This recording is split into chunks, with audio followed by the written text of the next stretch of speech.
This week on the Destination Angler. For some reason, these fish here absolutely love a fly that when you stop it, it stops. When you stop it, it not only stops, but it hovers where it is in the water column and it kicks. And that, the deceiver, double deceiver does that. Unholy diver does that. Drunken disorderly does that. Any of those flies that have that kind of T-bone kick to them will really elicit a lot of takes. Welcome to the Destination Angler Podcast, the podcast for anglers who travel. And I'm your host, Steve Haigh. We go right to the source, the local guides and experts, to build your knowledge of top fishing locations around North America. It's a big world out there. Now go and fish it. I'm going away for a while, but I'll be back soon. Whoa, whoa, whoa. Hey anglers, welcome back to another episode of the Destination Angler, brought to you by Trout Routes, the #1 fishing app, helping you find new trout waters so you spend less time on the road and more time doing what you love, trout fishing. And by Anglers Coffee, elevating the coffee experience for the fly fishing community and anglers everywhere with small batch coffee delivered to your doorstep. Subscribe today. And by JP Ross Fly Rods, makers of happiness, one rod at a time. Get outside and simply fish. Coming up on the Destination Angler, saddle up the pack horses and the mules because we're headed to the wild and woolly backcountry of Yellowstone National Park. Then, due to popular demand, we are taking a detour to the other side of the world, to the South Island of, you guessed it, New Zealand, for monster brown trout. And be sure to backcast to catch the last episode of the Destination Angler with Brad Petsky on the Two-Hearted River in Michigan's Upper Peninsula. Brad shares some great stories of steelhead and salmon, log jams and chainsaws, grouse hunting and bushwhacking, and snowmobiles and thin ice. You won't want to miss these shows. And be sure to hit that subscribe button to catch all the Destination Angler podcasts coming your way. And if you love the Destination Angler podcast, please tell a buddy. And for all you diehard listeners, we now have Destination Angler merch. That's right. Head on over to Etsy.com and pick up a Destination Angler baseball hat. That's ETSY.com. And today, our destination are the Missouri Ozarks, and our guests are expert fly angler, guide, speaker, and passionate conservationist Ryan Walker with Ozark Smallmouth Fly Company. The Ozarks cover a vast area of southern Missouri and northern Arkansas and are known for an abundance of springs, wild rivers, waterfalls, lakes and caverns, and smallmouth.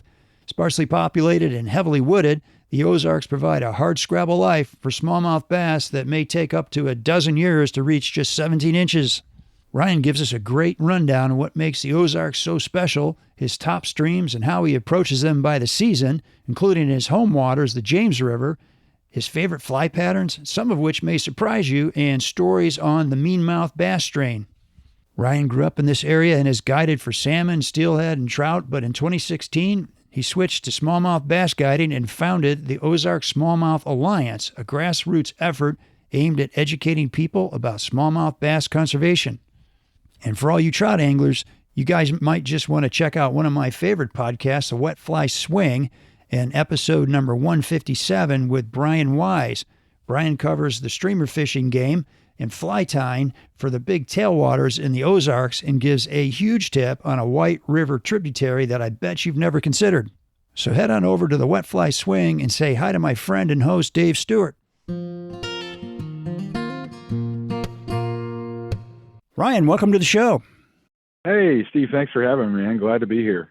Yeah, super excited to be talking about smallmouth again. We do a lot of trout shows, but I sure like mixing in some smallmouth shows because, man, they're a lot of fun on a fly rod, aren't they?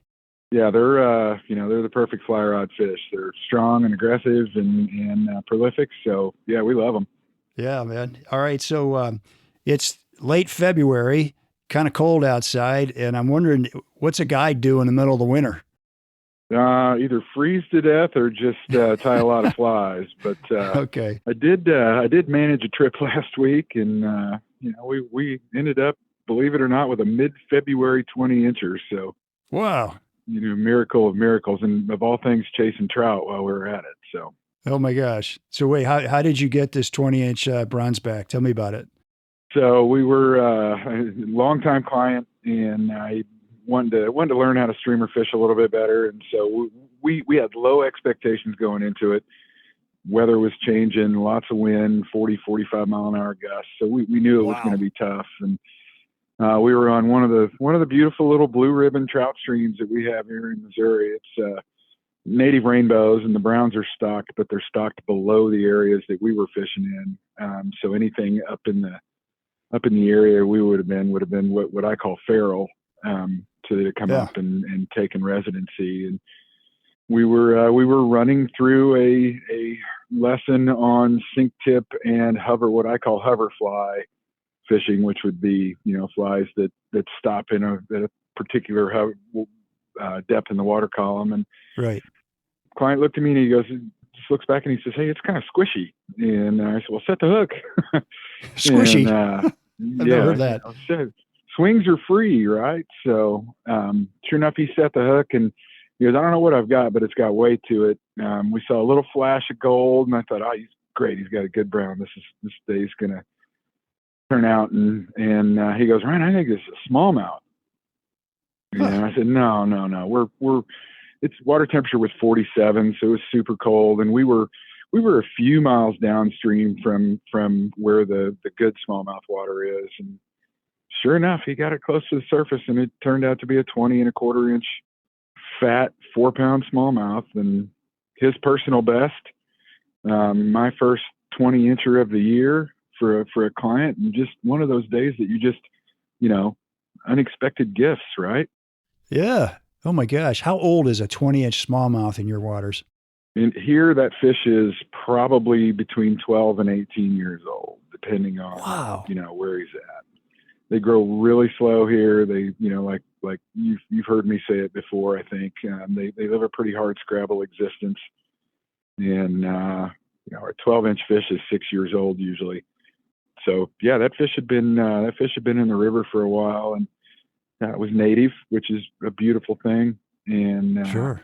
Not a mark on it. Just a gorgeous fish, perfect fins, no mouth scars, and just a blessing on a cold day. Man, that's great.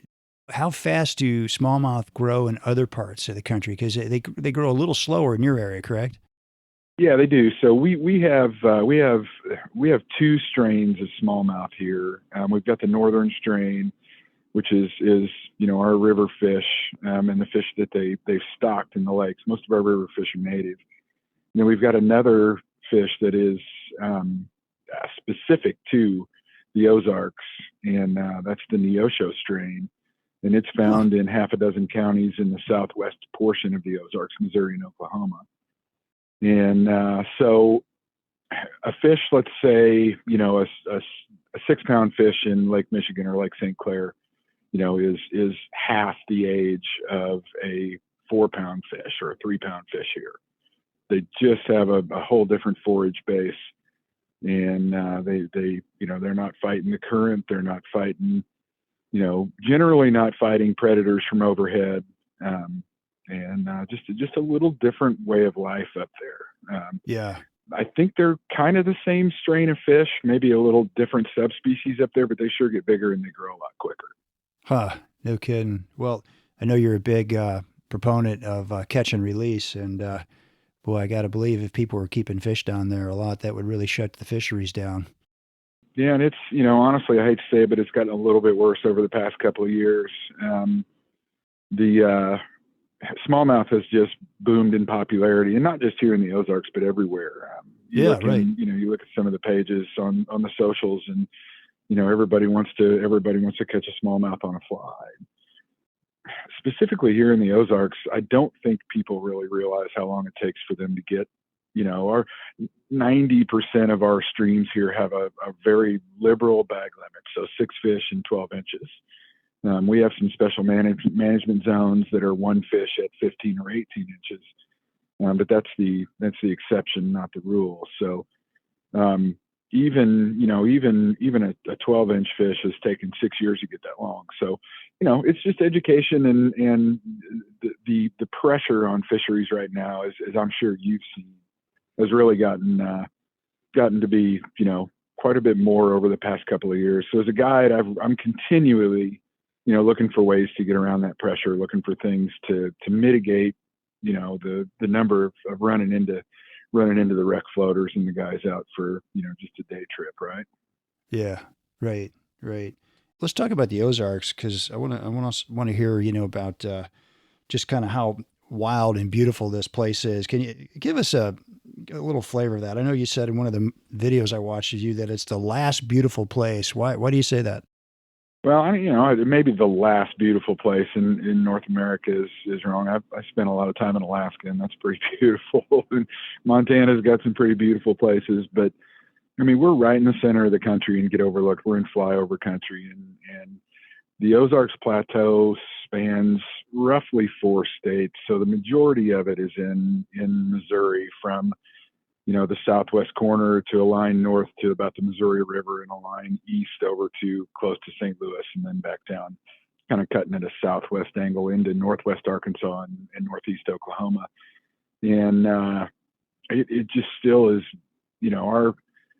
I think the biggest city in the Ozarks Plateau itself would be Springfield at 160,000 people. And from there, there's just a lot of little small towns. There's still a lot of expanses of, open forest and rivers everywhere. I guide within a 2-hour radius of where I live, about 30 miles west of Springfield, and I've got probably somewhere between a dozen and 15 streams that I can bank on every year, Wow. to go find fish in. So outdoor opportunities abound here. We've got a ton of lakes. The Corps created a big chain of lakes, starting in the 40s with, the White, damming up the White River. And we've got lots of good tailwater fisheries here with the White River, the North Fork and Taneycomo. Beaver tailwaters is another good one. Yeah, famous. Yeah, very famous. And there's just an absolute ton to do here in the outdoors. We've got big expanses of national forest, lots of camping, lots of outdoor opportunities, and it's still a place that you can expect, especially if you'll come during a weekday.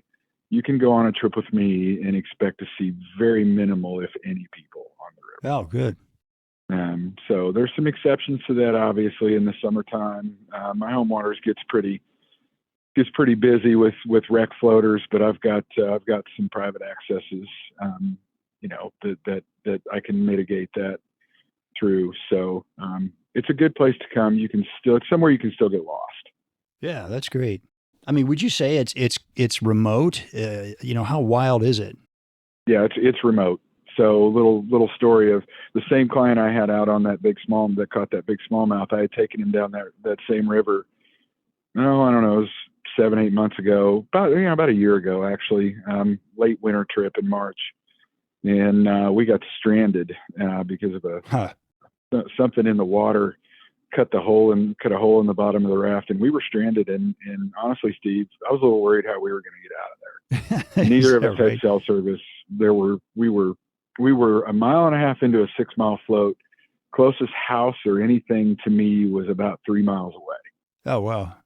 Over the hill, literally over the hill. And it was one of those deals where I had to hike up a goat path to the top of a mountain to get 1 bar signal and call the outfitter that we were staying with to kind of give him roughly where we were so he could come rescue us. So yeah, it's pretty remote.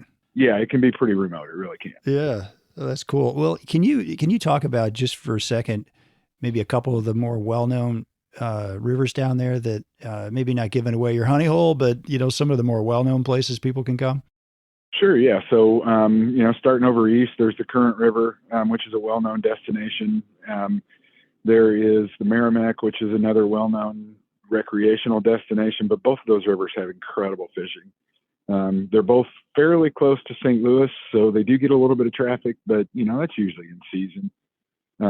We've obviously got my home waters of James, which is where the Ozark fish and float tradition began back in the 1920s with Jim Owens. And north of me, we've got the Gasconade, which is another very popular destination. So that's 4 big ones. Yeah, that are 4 or 5 big ones that are. And then I could go into, we could talk for the rest of this program about the small ones. and they all may or may not get the right names when I tell you about them. But can anglers just get a map and kind of go chase blue lines on the map and kind of explore on their own and have some success? Yeah, absolutely, Steve. Missouri's got a pretty liberal stream access laws. There was a ruling in the mid 50s. I won't go in I've got it pretty well memorized just in case I ever need it. But, it's basically if the stream is considered navigable for commerce, it can be floated as long as you access it from either public or, say an easement, like a bridge easement, and you stay within the traditional high water marks, you're pretty safe. It's not like Wyoming or Kansas or somewhere like that, the farmer owns to the middle of the stream in the gravel. And the bottom. Yeah, exactly. We're very fortunate. So yeah, chasing blue lines is a big deal, man. I wrote an article for my blog, I don't know, sometime last year about, getting away from the electronics and getting away from social media, asking questions about where things were and pulling out an atlas or pulling up Google Earth and just go chase blue lines because they're all over the place here. That's cool. Yeah. And the little town of Branson down there is quite a tourist spot too, right? Do you get some fishermen coming out of there? A lot of them, yeah. Yeah, there's a lot of them. So Taneycomo right there, which is a pretty well-known tailwater fishery. That's where I got my start guiding, more years ago than I'll admit, in the early to mid 90s. And then from there, you've got Table Rock Lake, which is, I think 60,000 surface acre. Huge. Core impoundment. Really good largemouth fishing, lots of multi-species opportunities there. Just the drainages off the White River, which is what impounded Table Rock and Beaver and Bull Shoals and Taneycomo. There's more angling opportunities here than you could ever hope for.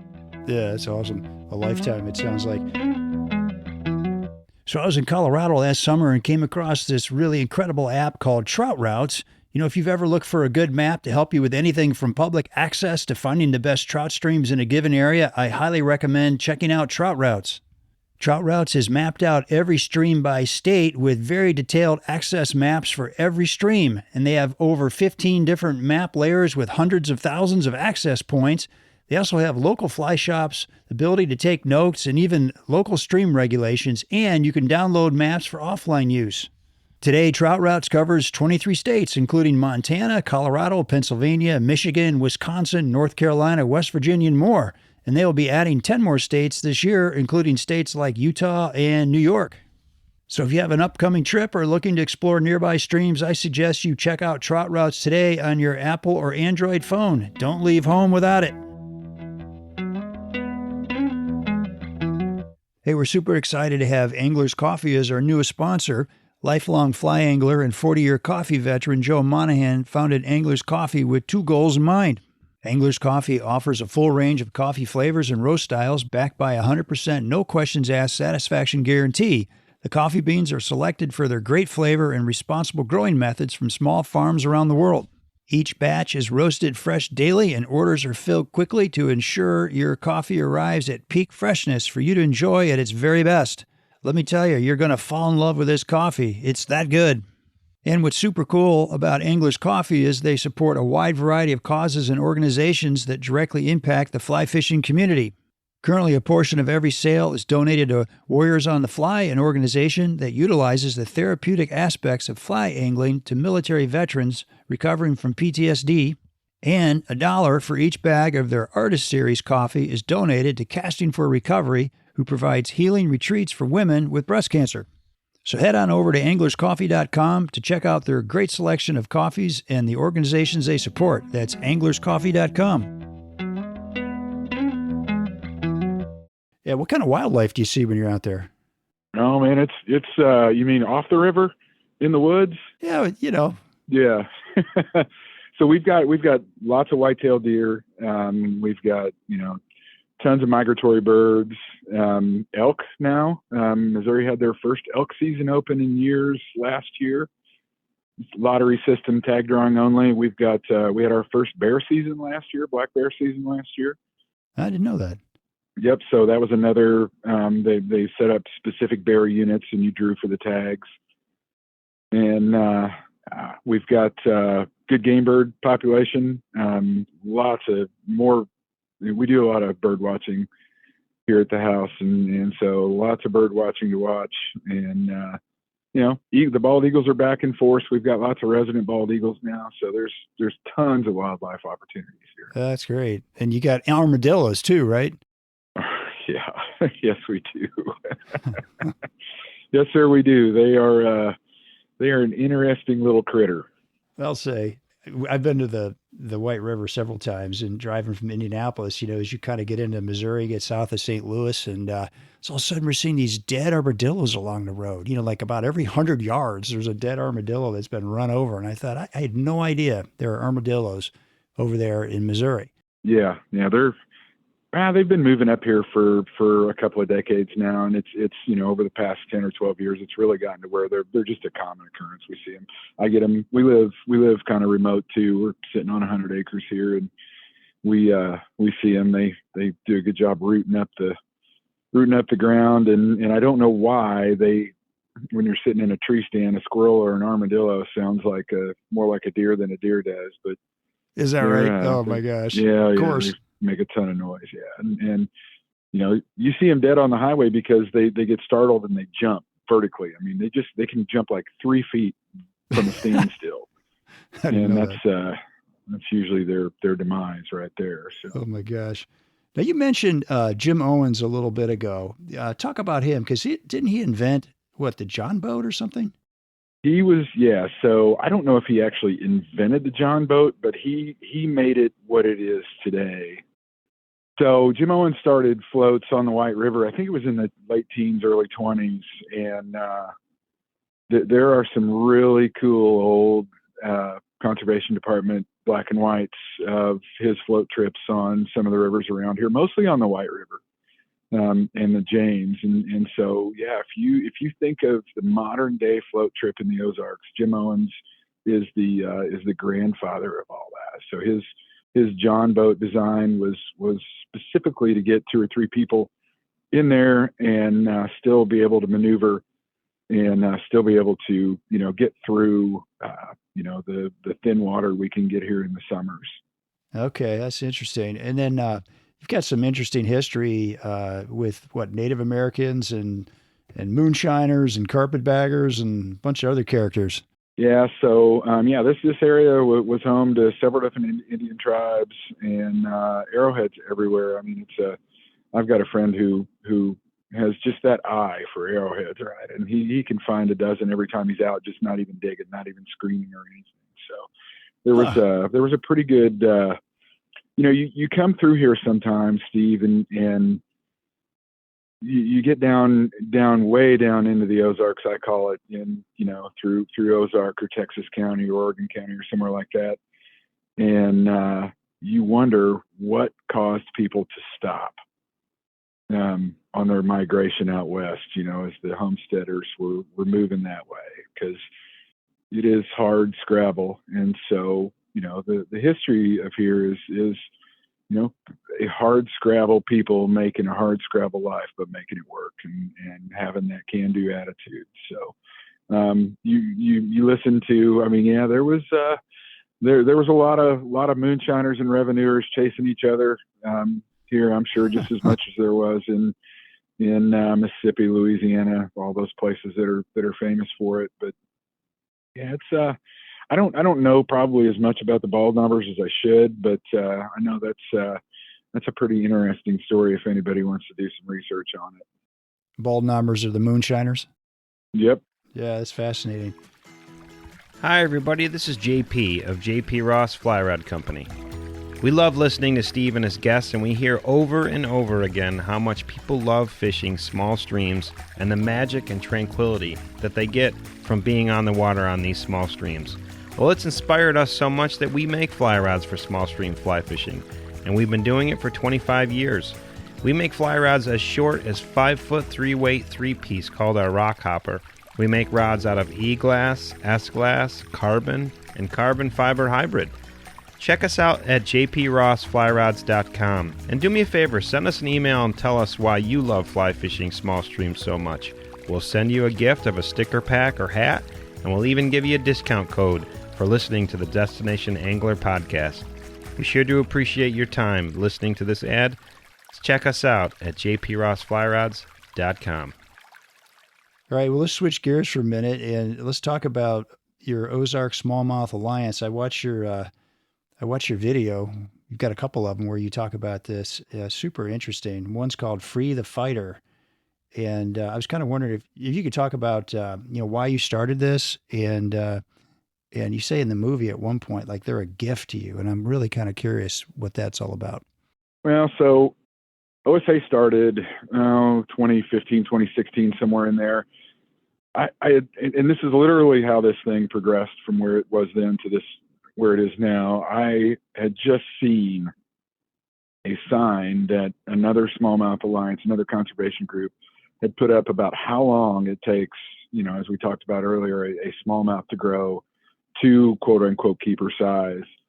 And I started doing a lot of research on that, and I started talking to some biologists about it and figuring out the whys and the whats. And I was on a little creek and was just about done with the float that I was on, and I came upon a couple that had, between the two of them, a half a dozen 14, 15-inch smallmouth on stringers, 2 or 3 apiece. And I looked at that, and that 15-inch fish is 8, 9 years old, and if there's 3 of them on a stringer, let's say 9 years old, 10 years old, right? That's 30 years on each of aggregate growth on each one of those stringers that's gone. So 60 years between the 2 stringers of aggregate growth that's just gone and won't be replaced, right? They're not able to spread the genetics anymore. And there's a lot of debate on that, right? There's a lot of debate whether, well, they've already done it. They've already spread their genetics. In today's climate, with the number of people fishing, I read a study somewhere about on one particular river east of here about the number of fish per mile. And just off the top of my head, I can't remember, but I'm going to use, round numbers here. Let's say there's 3,000 fish per mile in that, right? Total, not just keepers, but total. Let's say that out of that, there's 1,000 of those. A third of them have reached keeper size, right? Yeah. Let's say in a given year, 500 people fish that. Or even let's say 1,000 people fish that in a given year, and everybody keeps 3 of them. That's a problem. Boom, done. Fishery's over with. You've got another 6 years or 5 years before that fishery catches up. And so I just kind of made up, I started really looking into, and I love our conservation department here. I think it's the model for every conservation department in the country. They have done such an incredible job on so many things: restoring wild turkeys, restoring the deer populations, managing expectations of an entire populace, right? And that's what they have to do. But I really started looking at how much effort was put into understanding and maintaining these populations, and it's really not as much as you would think. It's a intermittent shockings every couple of years, to sample and make determinations on whether that fishery can sustain what the regs are at the time. But there's no supplementals, there's no that. And thank God we haven't needed it. But, we're coming up on another one of those on my home waters, I think this year. So it'll be really interesting to see on these studies now that we're, 2 years into this pandemic thing and so many people are out on the water. It'll be really interesting to see what the numbers look like. Anyway, to circle back to that's how OSA started, is I decided right then and there that, I had seen the guys in Wisconsin. Wisconsin is kind of the birth of the Smallmouth Alliance movement. So Tim, what's his name? Tim Landwehr. No, him. He just passed away. I can't remember his last name. Gosh darn, I've got 3 of his books right over here, but I can't reach them. But anyway, so the Free the Fighter movement, the Smallmouth Alliance movement started up there, and it just became the model that I wanted to go after. And so we're not political. We're not a nonprofit. I don't want to be beholden to anybody. People that follow us, know the deal, know that I'm going to state my piece, and I'm going to state it without, fear of repercussion. I don't have to worry about, pleasing anyone. We try to do everything based on, data that anything we post is not a gut reaction. It's okay, so here's the data on this, and this is why we're for or against it. And it's and not only that, it's a ton of fun to educate people, Steve. It really is. It's a ton of fun to, and I do a lot of this in the boat, and we'll talk about this more. But talking about somebody catches their personal best smallmouth, no matter how big that is, if it's 15 inches or 19 inches, hey, think about this. Think about what this fish went through to get that big. And you see the light bulb go on. And that's just, when somebody actually gets it and goes, man, I didn't know that. I didn't know it took that fish that long, to get that big. Who would? Most people don't take the time to really look into that. They just want to go out and fish, and that's okay. Yeah. And are you hoping to, is the idea just to get the awareness out there and just hoping to kind of change some people's minds about, their activities on the river? Yeah. And I think that that's exactly what we try to do. I just saturate the message, and I don't just put it out there. I live it. And you've seen, I do a ton of videos, these free to fighter videos. I'll probably do 100, 150 of them every year. And I do some speaking engagement with the local clubs and local conservation groups. We do, up until the pandemic anyway, we did a couple of events every year to raise awareness and stuff like that. So it's pretty cool, that we just surpassed the 10,000 follower mark. Oh, nice. And the number of messages I get every week, saying thank you, or saying, hey, I ran into somebody on the creek and I got them to let their fish go or whatever, is just overwhelming, and I absolutely love it. So yeah, that's why you're having an impact. And here's one more. Thank you, Ryan, for all you're doing. Yeah. I love that. Fantastic. Well, let's shift gears for a minute. Let's talk about the James River. So tell us about the James. Why is it such an amazing fishery in your mind? Well, it's just it's a very rich river. The food base is really good. It's pretty undeveloped. Springfield sits right on it, so it does get a little bit of that effluent from them. But I'm telling you, Steve, we've got a group here called James River Basin Partnership. James River Basin Partnership that does a ton of work on watershed management for the James River watershed, which comprises, I think they said it's about 1 million acres or so within its whole watershed.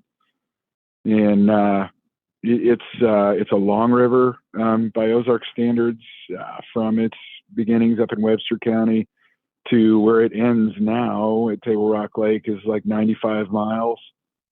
Nice. And it's very undeveloped. I'm not going to say underdeveloped, because I don't believe that. I don't think anything can ever be underdeveloped. It's overdeveloped, or it's just not developed. And the James is that way. It picks up a lot of springs, picks up a lot of good fresh water. It's got a gravel substrate, not muddy at all. So it's got a good filtration system. And it's just got an incredible smallmouth population. Oh, that's fantastic.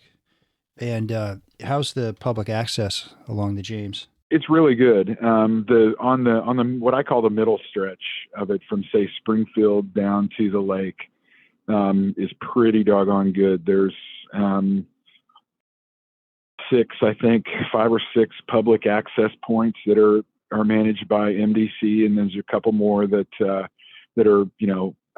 there's only really 2 outfitters on the river, and they're not fishing outfitters. They're floating outfitters, and okay. I work a lot with and we hold Bronze Fest every year at one of them called Hootentown, and Steve and Diane are good stewards of the river, so I love working with them. They send everybody out with trash bags, and they just don't put up with any shenanigans of people littering and being crazy on the river. So we've got a really good community of people that look after this. There's just a really good stewardship on the river, and yeah, public access is really good, and that's one of the reasons why the message we talk about on our guide trips all the time is so much more important, just because there is such, it is a popular river. And but you know what, man, the fishing, I've not noticed. That's one of the creeks, and it's one of the only creeks that I've really not noticed a decline, even a little bit, in the fishery. Even from all the pressure, it's still doing well, huh? Yeah, it's doing really well. That's fantastic. You know, we benchmark our smallmouth not by weight but by inches, and anything over 17 I consider, we call them old growth. You know, 17-inch fish is 10, 12 years old, and we passed the century mark in numbers of 17s pulled out last year, and we probably did half of that or more in 20+ inch fish. Oh, no kidding. Wow. No, it was really good. I don't know that I sent you any pictures of any fish under 17 inches, to be honest. Of course not. We got some great pictures. Exactly. Yeah. So yeah, no, the fishery is really healthy. We're fortunate that we have not all the bigger watersheds in Missouri and anywhere in the Ozarks have a group like the Basin Partnership to help. So. Oh, that's fantastic. And you've got some interesting hybrid smallmouth in some of your rivers out there, right? Like I read something about a Meanmouth smallmouth. Can you talk about those? Yeah. So yeah, and that'll be an interesting topic if some of my friends out east hear about this. So there's really two different types of hybrid smallmouth, right? So there's a largemouth smallmouth cross, which is the true Meanmouth, and that's that. I don't know if you saw it on Facebook or not, but somebody in Texas just caught an 11-pound Meanmouth. Giant fish, and they're waiting on DNA samples to come back to confirm that that's what it is. But so there's the largemouth smallmouth cross, which is the true Meanmouth, and then there's the smallmouth spotted bass. Okay. Or Kentucky. Some people call them Kentucky spotted bass cross, which we call hybrids. Obviously, they're both hybrids, but the Meanmouth had its designator before the spot smallmouth cross, and so. Where the spotted bass is a native fish, which is pretty much all of the White River Basin, they're a cool fish to catch.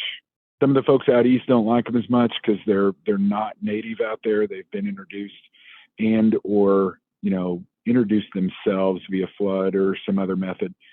And spots are just as competitive as smallmouth. They're just as aggressive, and they will absolutely outcompete them. But the Meanmouth it's a cool one to catch.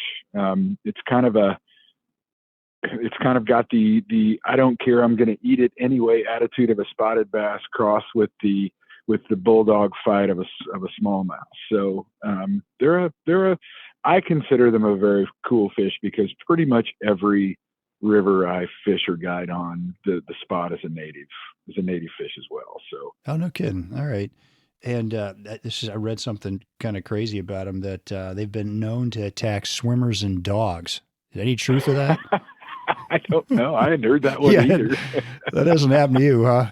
Stick your hand in there and it's gone like a piranha. Yeah, I know. We caught one last year or the year before. I think it was in 2020. We caught one that had a baby duckbill coming out of its throat. Is that right? Oh my gosh. I've caught them with snake tails coming out of their throats before. So yeah, they're pretty aggressive fish. And they're cool fish to look at too, because they're spots and smallmouth are both very, very out of the clear rivers are very pretty fish. And you kind of just overlay that greenish gold of the spot onto the bronze of the smallmouth. They're a cool fish. I tell you what, I kind of a anecdotal story about that. They saved my bacon on more than one trip if I can, because they kind of have the spotted bass tendency of where they hang out in the river. So they'll pick slower eddies around wood more than they will gravel around current.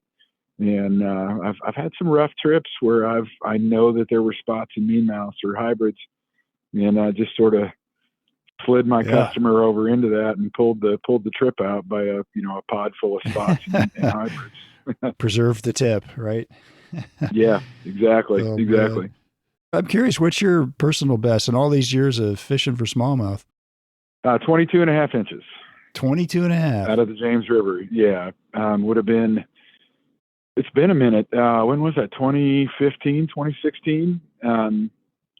Somewhere in there is when I caught it. And it was a big old, we call them Neanderthal heads because they get a big knob. You can tell an old fish by looking at its face and its head because they just look gnarly. Still beautiful. They get really dark, especially, the later into spring you go, and This was just a big old Neanderthal, old gross smallmouth that was holding in about 8 feet of water. And by the feel of her belly, she was full of bluegill. Oh, no kidding. What were you using? A little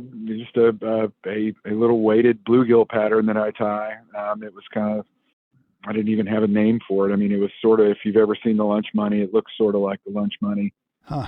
But, it was a springtime fish, and, those fish that are garden nests or near nests or have just spawned or are, pushing bluegill away or eating bluegill that are coming into Maraud. And that's what she ate. So it was the big one. Yeah, that's great. Big one. And that's as big as I've put in the bow. The biggest one I've ever had a client on was 21 and a half. And that was just last summer. I think there's a picture of it somewhere in your, oh, is there? Okay. Stuff I sent you. I'll try to point it out to you. But anyway, yeah, it's, they're not quite unicorns, but they don't grow on trees. Yeah. They don't get much bigger than 22 inches, do they? So there's a couple of places where they will, but that's a unicorn. So anything over 22 truly is. That's rare. Truly is a unicorn. Like, how well can you do, like, on a decent day in the summer? What have you guys, numbers wise, how have you done? No, I had several 50 to 60 fish days last summer. That's amazing. I try to under promise and over deliver on every trip. I try not to let the bug get me and be too excited about it. And you say, oh yeah, we'll find a fish here and there. But, on average trip, for me, I would expect, somebody that, has done it a time or two to land 30 fish in a day by themselves. And it all depends on what you want, and whether you're wanting numbers or size will vary up the presentations, because they are different. Oh, interesting. For sure. I mean, there's a way to target big fish, and there's a way to target numbers. Okay. But I'm not a counter either. I leave that up to the client, and he'll say, well, how many do you think we caught? And I say, I don't know, more than one. You don't count. No, I mean, the numbers don't get me. Did you have a good time? I had a blast. There you go. I did my job. Are you smiling? Yep, you're smiling. Okay. We did it right. Yeah, exactly. So, yeah, but we have some pretty good days. There's no shortage of, now we have just as many, rough days, but we always pull it out. And I'm going to jinx myself here. Have not been skunked on a guide trip yet. Okay. All right. There you go, folks. You're going to catch a challenge fish. Issued. There's the gauntlet. There you go. So. Put it out there.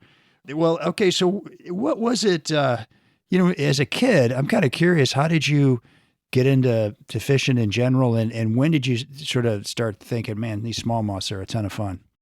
Yeah. So the first fish I ever caught in my life was a little bitty 4-inch bluegill out of a pond at a campground my parents and I were camped at. And I made my dad keep it and clean it, and I made my mom cook it. And I was done from there. I've got my mother somewhere in a box, I'm sure, has lots of pictures of me, reading magazines and books on fishing and sitting in my bed and practicing my casting and stuff like that. Oh, that's great. And, my dad got me into fishing. I took it obviously the next level, from him, but, he loved to be outside. He loved to be on the water. The smallmouth thing, I was 12 or 13 years old, and I had gone with a friend of mine and his dad to a little river that's tributary of the James called the Finley. And we were about a half a mile above where the Finley dumps into the James, a little town called Jamesville. And there was a slab bridge there at the time. And we were just out there trying to catch goggle eye and bluegill and stuff. And I was just throwing I think it was a little Mr. Twister curly tail grub. And I caught a 13 or 14 inch smallmouth, and I just could not get over how strong that was. Of course, I was fishing, I think, a trout rod at the time. Okay. 4 6-pound test on a little wispy ultralight rod. If I had to, guess, it was probably an ugly stick. And man, I just could not get over.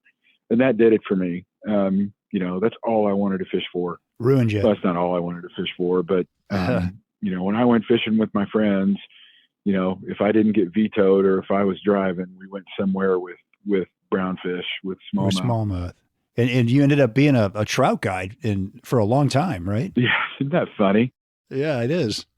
So yeah, I got into fly fishing at 11 or 12 years old, and it took off from there. Developed a name for myself down on Taneycomo. I'm fishing really long leaders with midges. The 180-degree polar opposite of what I do now. And started guiding part time for one of the outfitters down there. And a couple of years later, hung my shingle out. Started going to Alaska. Got invited up to guide with the lodge in Alaska on Kodiak Island, and chasing steelhead and trout and salmon mostly. And would come back and fish the tailwaters, guide the tailwaters here for trout, and did that, full time until started having kids and needing more money than a guide made. And I never really quit guiding. I was always showing somebody how to fish, but I took a pretty good hiatus, and I got back into it again 6 or 8 years ago, part time. I think I told you, I always kept smallmouth for myself. And I got to be careful how I say that because that sounds bad. I never really wanted to guide for smallmouth because I considered them my fish. Your little secret. And then that epiphany occurred to me on the river that day in 2015 or 16 when I started OSA, and I was like, okay, so other than just going around telling people how long it takes these fish to grow, how else can you show people what these fish are all about? And the best way to show somebody about them is to take them out and show them how to catch them. Yeah, great point. What kind of experience are you trying to give your clients today, would you say? Well, so just the true being on a river, being quiet, and getting everything that the river has to give you, which, tranquility, peace, and, for the experience side of it, I would say, for the tranquil or subliminal side of it, for lack of a better term, as a guide, I'm an educational guide. I ask a customer every single time, what do you expect? What do you want to learn? Is there anything in particular that you want to work on during this trip? And then we focus in on that. And, we're always changing up in the middle of the day if whatever that is a particular technique that's just not working at that time. I'm a big why guy. So, I want people to ask me why. Why are we doing this? Why are we making this change right here? What caused this situation to change from this to this? I love that. I love explaining those things, and I love watching people's eyes light up and go, "Oh man, that worked." Yeah. I had a client out on a trip last fall, and we had a really nice smallmouth on the backside of a blowdown in fairly heavy current, and he was a hot fish. When he wanted to eat, he just didn't know it yet, and he kept charging the fly. And the client was resisting me a little bit on what I wanted to do. I mean, he wanted it to be easy. He wanted to be able to, in the exact perfect spot to cast. And his thinking was, well, this fish is going to eat this fly this way. And that was a quartering down cast, swinging out in front of the fish and moving it up from there. And I said, listen, trust me on this. Let's get below it. Let's get in the slack water. Let's get on the other side of the log, drop that fly facing upstream from that fish and put a big mend on it and change the direction of the fly and strip it really hard. Guy nailed it, nailed the cast perfectly, nailed the execution perfectly.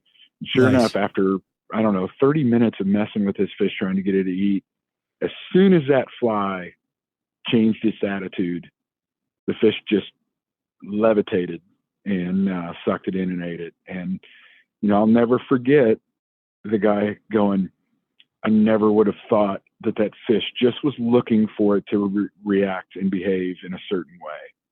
I thought they just decided to eat and committed to that. And I was like, no, they don't.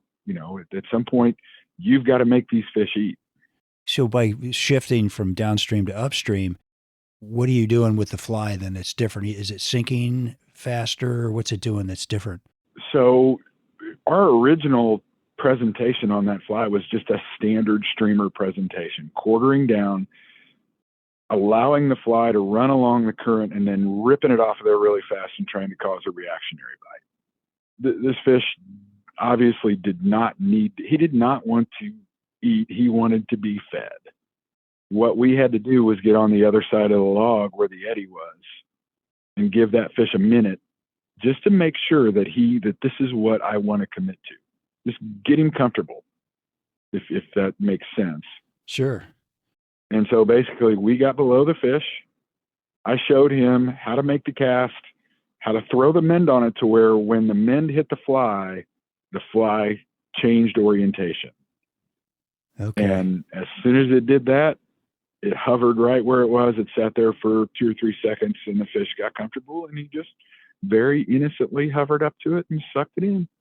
Maybe it looked like an easier meal with that kind of presentation. Yeah, and that's the whole thing. I mean, that's the beauty. That's why I think smallmouth are such a perfect fly rod fish. They're different in trout in that, or tailwaters trout anyway.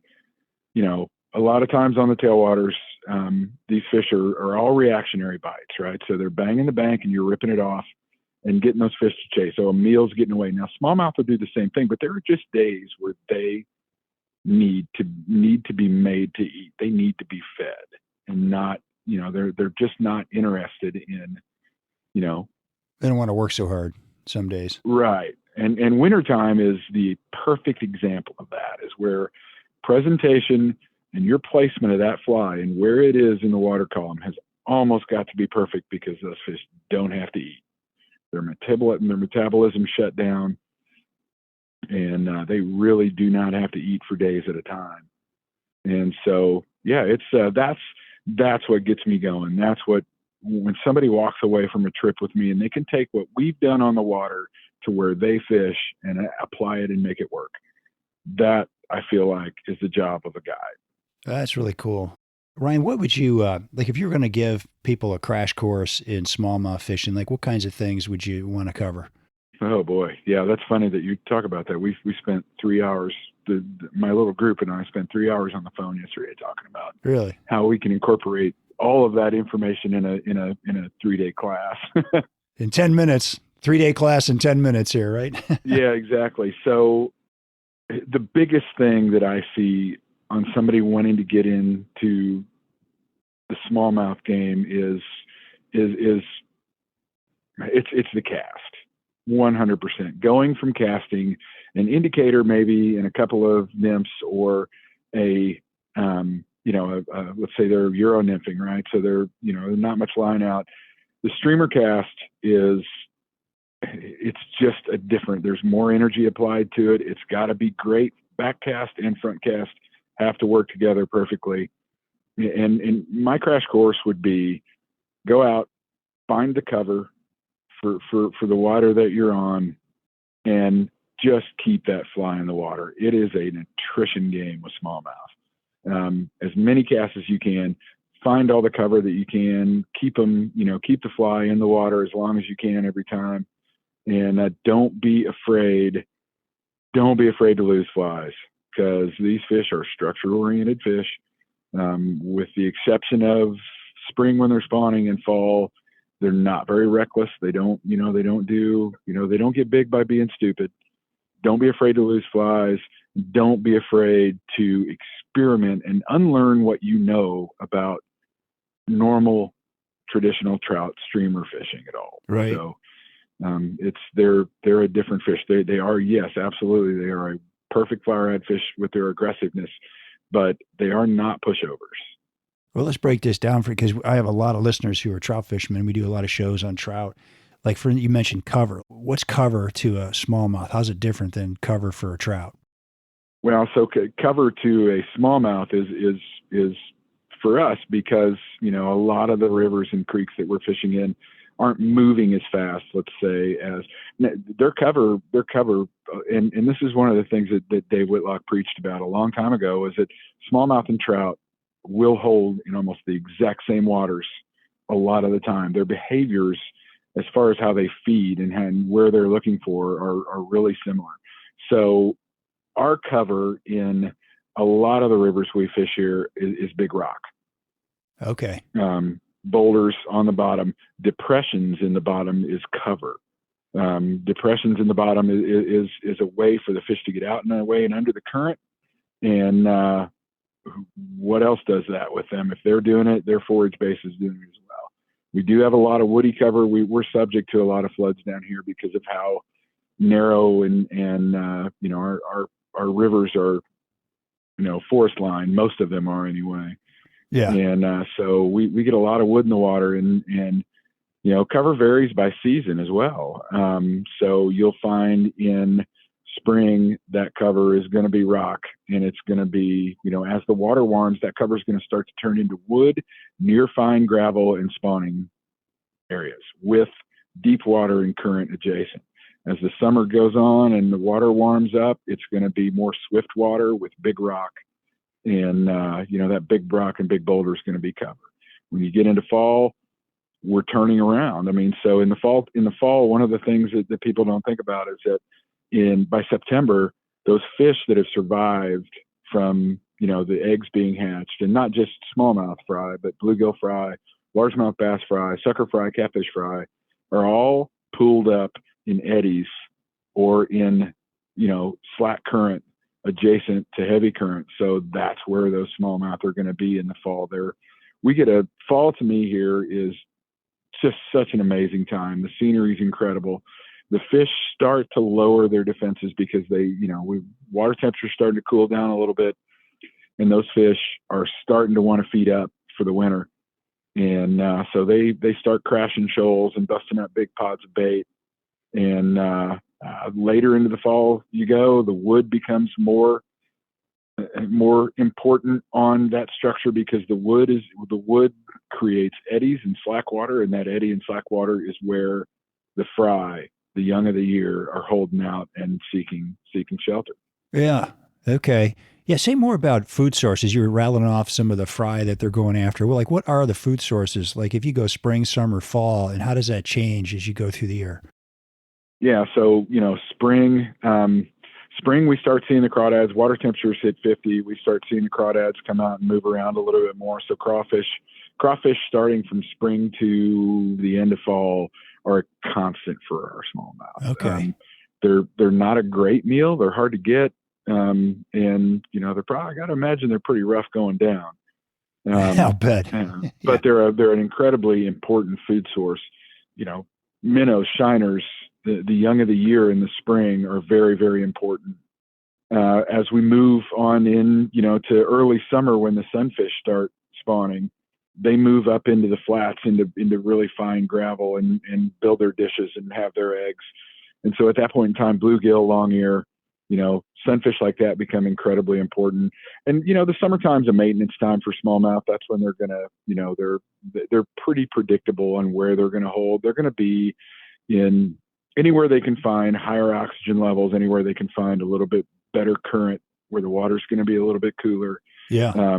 That's where you're also going to find, you know, the horny head chubs and creek chubs and stone rollers and bleeding shiners and the Ozark minnows and the different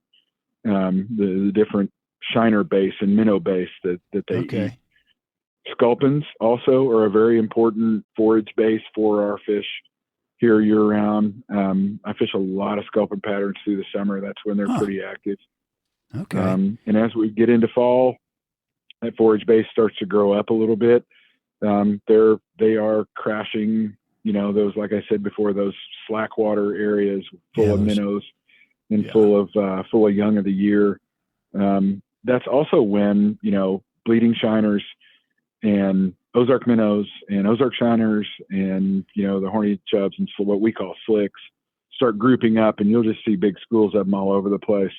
And it's just so cool to watch a 2 or 3, 15, 16-inch smallmouth hoarding those guys up onto gravel and just tearing them apart. Oh, cool. Yeah. Wintertime, you know, they don't need to eat much in the wintertime. So, you know, we get a warm day. The cool thing about winter, you know, our fish in the rivers will drop back into winter overholes. And the cool thing about the winter is that when you find one, you've probably found a bunch of them, because they will school up by year class in those winter overholes. Year class? I mean, how big they are? Yeah.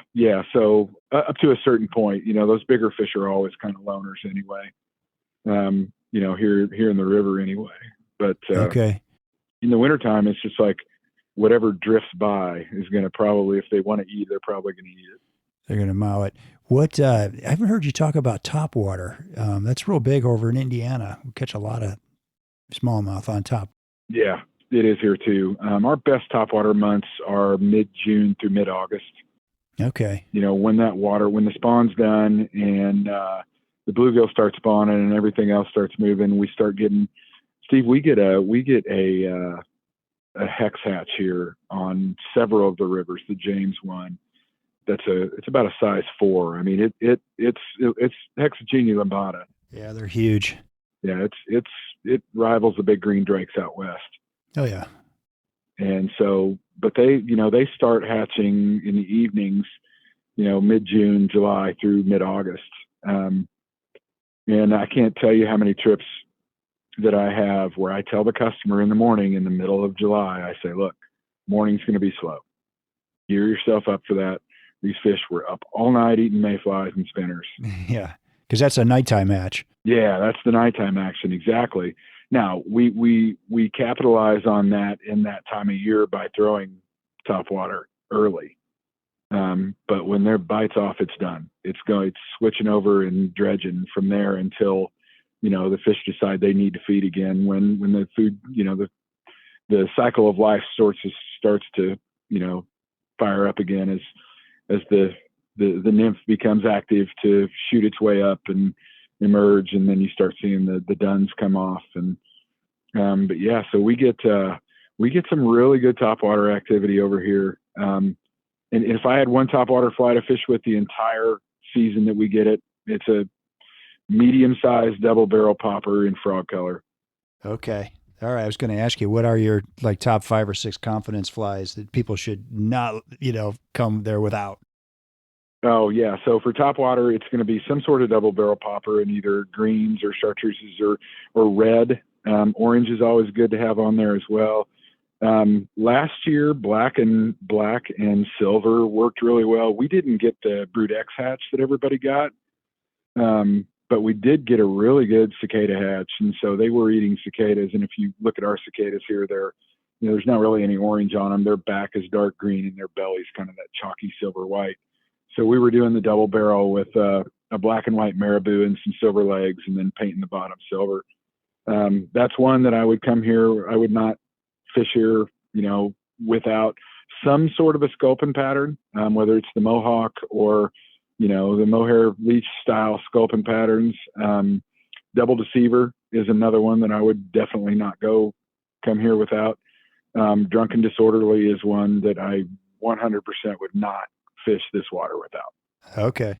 These fish absolutely love those pause kick hover type of flies. And shuttlecock is another one. Shuttlecock is an Ozarks invention. And it was developed in one of the fly shops in Springfield. Yeah, I've never heard of that one.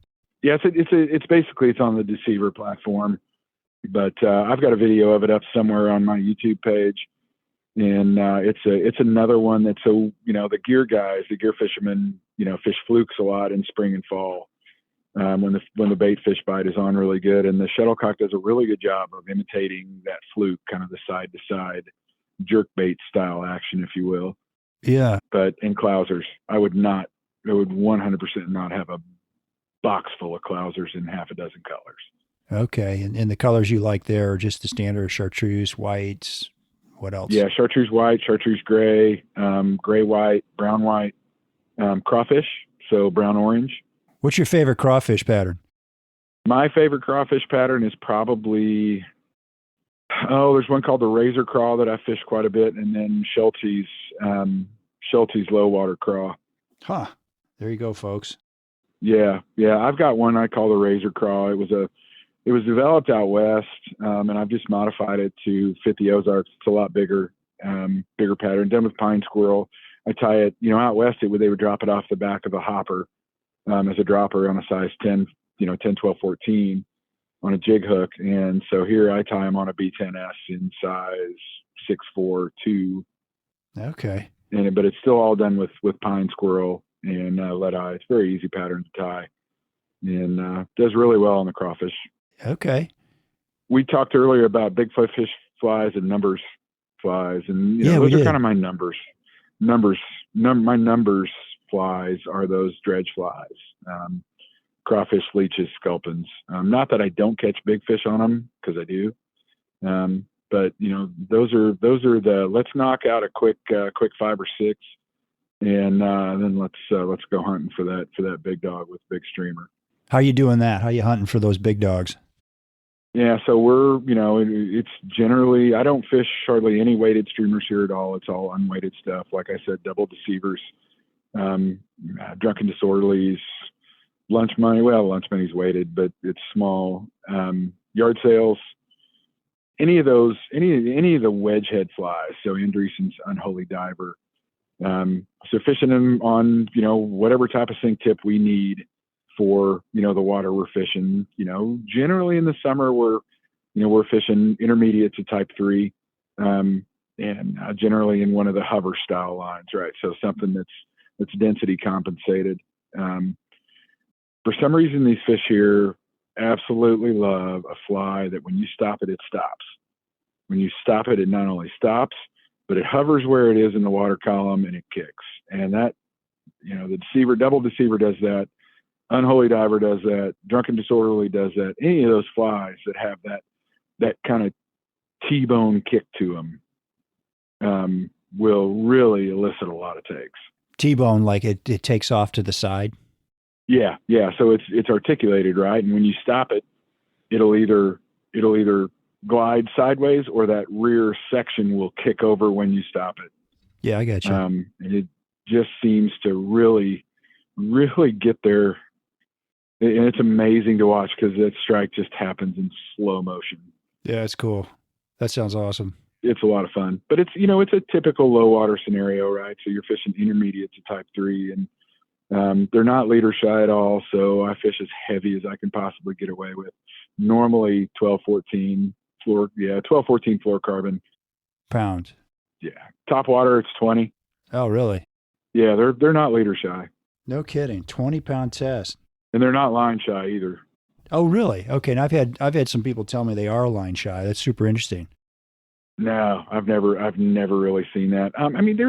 There's situations where they are, right? We've got some creeks over east of here that are literally hovering on air clear, right? Yeah. And so they're a little spookier over there, but I think a lot of my opinion on line shy for smallmouth is that you spook that fish, not your line. You being like your shadow, you moving around too much. Your shadow, your movement, boat.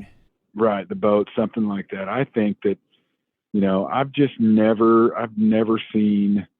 I've had days where it's low water and we're only fishing 4 feet a leader straight off of the sink tip, and just have those fish come out and just T-bone that fly.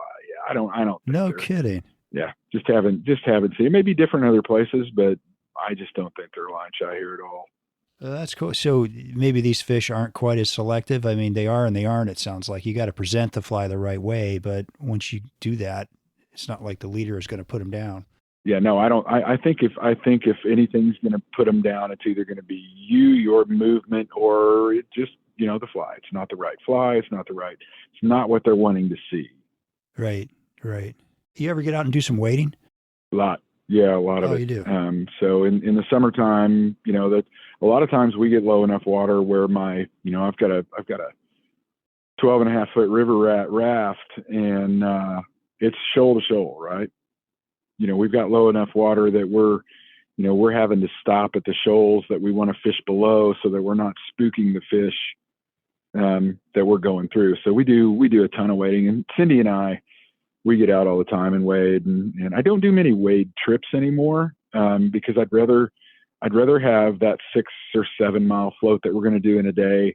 I'd rather have all of that to spend 12 hours on than have to walk 4 miles upstream, on a forced march with somebody. Right. I wanted to ask you, Ryan, what would you say separates the good anglers from the great anglers, the really good anglers? Well, I think the number one thing is curiosity. I don't think you can ever fully know everything about fishing, but you really, really want to. why did this work? Why didn't that work? Why did this fish react that way? Why are there fish there and not here? And trying new things, not being afraid to, I've gone out on days where, it was just me and it's a research day, right? And I'm trying new patterns and tweaking stuff and gotten blanked. And, that's a failure day, right? For me, but doesn't bother me. I always learn something from it. I think the guys that have made the names for themselves are the ones that are continually learning about what they're doing. And they're not afraid to challenge, the entrenched mindset, right? So this worked for you, but it doesn't work for me, and this is how I changed it. Yeah, that's a good point. Anything else? Just that never-ending desire. These guys are, and myself included, are all very internally competitive. There you go. My goal for a day is to succeed further than the day before on a trip with a customer. Okay, I had a great day yesterday, so let's make this a better day. And better isn't a subjective term, right? How's it going to be better? Maybe we don't catch more fish. Maybe the customer, maybe the customer wanted to do something and they learned it and they figured it out and I helped them do that. And, that's just my competitive nature. And it's a different kind of a competitive nature. It's how can I be better tomorrow than I was the day before? Well, I love that whole philosophy you've got, Ryan. And I'm kind of curious, you've been doing this a long time. How is fishing what's that mean to you? What's this whole fishing thing mean to you? I think it's the way that it's a way that I can express myself. I'm not very artistic. I'm not a brilliant genius math whiz or an engineer or anything like that.